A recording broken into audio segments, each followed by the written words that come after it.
You are a Roman soldier, stationed on the empire's eastern frontier. Dawn breaks, but something feels off. At first, you think it's thunder rolling across the plains, but the sky is clear, impossibly calm. Then the truth hits you.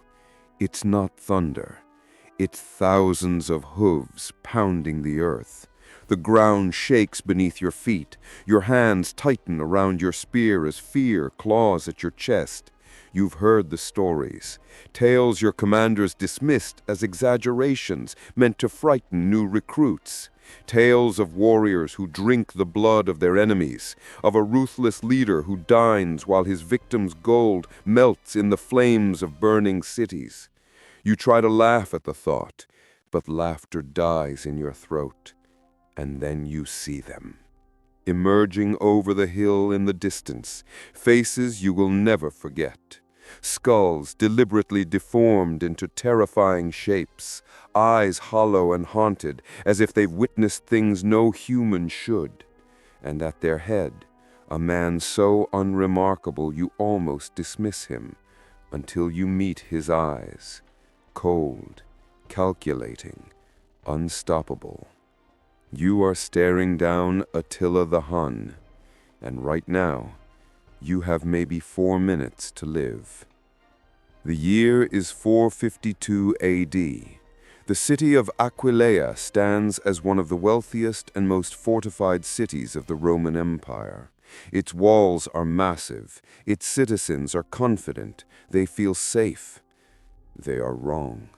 When Attila's army arrives, the siege drags on for 3 brutal months.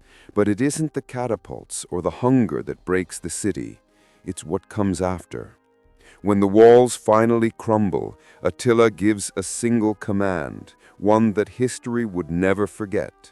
He doesn't want just to conquer Aquileia. He wants to erase it. Every building is torn down, stone by stone. Every citizen is killed or enslaved. Every trace of the city is wiped clean from the earth.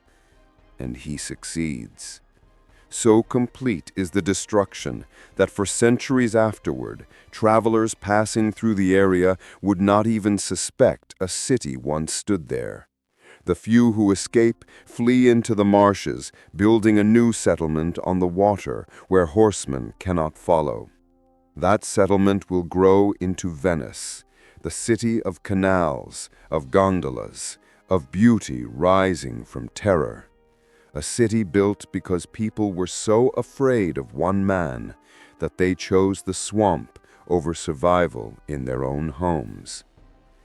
This is the story of a man who became the living embodiment of apocalypse, whose name would haunt the world for centuries. Attila the Hun, the Scourge of God. And I have to warn you, the story only gets darker from here. To understand Attila's power, you must understand not just what he did, but the terror people believed he could unleash. To understand him, you must first understand the world he was born into, a world the Romans could not comprehend and, frankly, would not try. The year is 406 AD. On maps, the Roman Empire looks mighty. In reality, it is bleeding from 1,000 invisible cuts. Borders are crumbling. Germanic tribes pour across the Rhine. The economy teeters on collapse. Corruption is so entrenched that honesty is considered foolish. And far to the east, beyond the edges of Roman knowledge, beyond the so-called civilized world, something stirs. The Huns. Romans do not understand them. They cannot.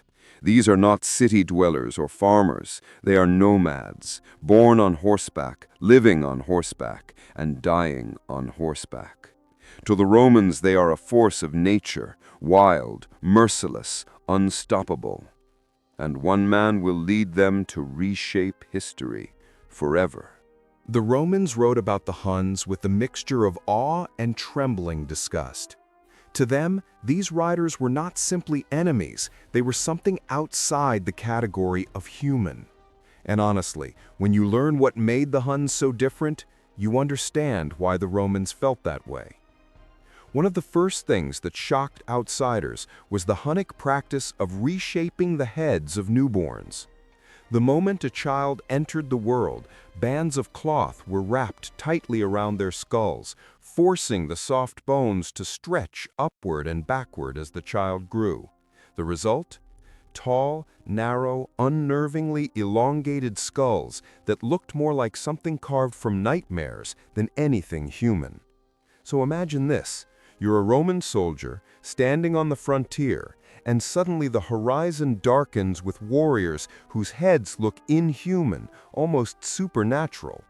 Before swords even clashed, terror had already done half the work. But the skull shaping was only one layer of the intimidation. The Huns were born in the saddle and lived their entire lives on horseback. Roman writers claimed they sometimes walked with difficulty simply because they spent far more time riding than standing. They ate on horseback. They slept sitting upright on their horses. They negotiated treaties without ever touching the ground. There is even an account that they tenderized raw meat by placing it under their saddles, letting a full day of riding soften it, then eating it warm as it was. No fire, no spices, nothing. Their weapons were equally terrifying. The composite bow used by the Huns was unlike anything the Romans had seen. It was small enough to fire while galloping, but powerful enough to send an arrow through Roman armor at distances Roman soldiers weren't trained to expect.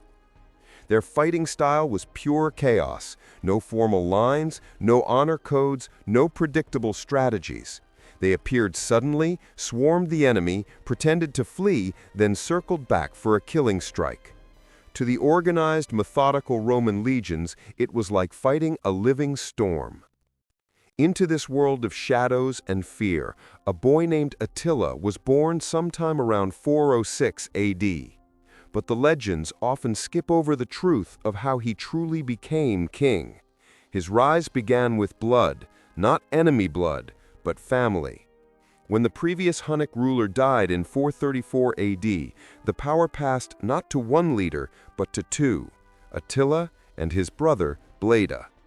For over 10 years, the brothers led campaigns against the Eastern Roman Empire, squeezing tribute payments of gold so massive they sounded like exaggerations. But inside Attila, something darker grew. He didn't want influence. He didn't want partnership. He wanted to be the sun around which all Huns revolved. And around 445 AD, Bleda suddenly died. No battle wound, no details, no explanation in any surviving record. Just gone. Most historians quietly agree on the obvious. Attila arranged his brother's death. Whether by poison, a staged accident, or suffocation in the night, nobody knows, and Attila made sure nobody ever would. What mattered to him was the outcome. With Bleda removed, Attila became sole ruler, and then the true transformation of the Hunnic world began. He united the tribes under a single iron will, his own. Even his enemies noticed his psychological skill. When the Roman diplomat Priscus visited his court in 448 AD, he described a scene that revealed more about Attila than any battle story.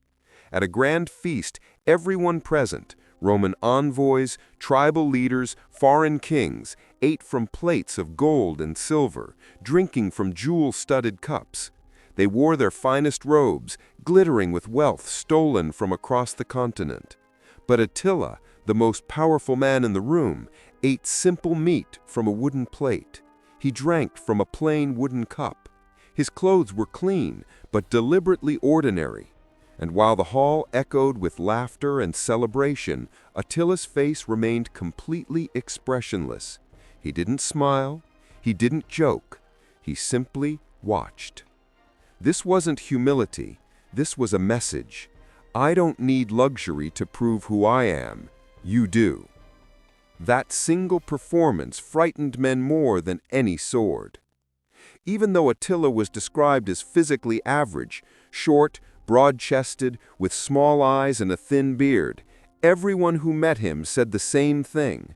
It was the eyes, the gaze, the way he looked at you like he was peeling back your thoughts, your fears, your secrets, as if he saw more than you wanted anyone to know. And from that moment onward, Attila stopped being just a king. He became a shadow over the Roman world, something unpredictable, unstoppable, and terrifying in a way words could barely capture.